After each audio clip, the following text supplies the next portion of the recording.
Hello guys, আজকে আমার new recipe হলো মাছ ভাজা। অনেকেই ভালোভাবে মাছ ভাজতে জানে না, পারে না।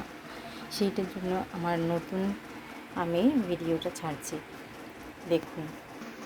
প্রথমে মাছগুলোকে নুন ও হলুদ দিয়ে 15 থেকে আধ ঘন্টা মাখিয়ে রাখবে।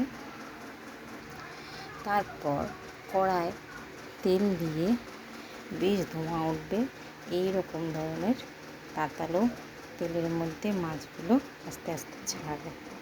একটা মাছ ছাড়ার পর দেখাচ্ছি, দিয়েই উল্টে নেবে। এরকম করে সব কটা মাছ আস্তে আস্তে দিয়ে দিলে, দিয়েই আবার উল্টে নিলে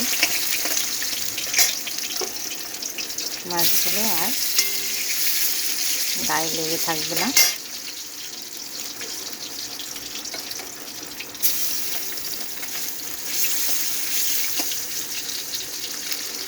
আপনারা এইভাবে মাছ আস্তে আস্তে ভাজতে পারেন, কিন্তু তেলটা প্রচুর গরম হতে হবে। আর এরকম মাছ দিয়ে উল্টে দিতে হবে সঙ্গে সঙ্গে, তাহলে আর মাছ গায়ে একবারেও লাগবে না।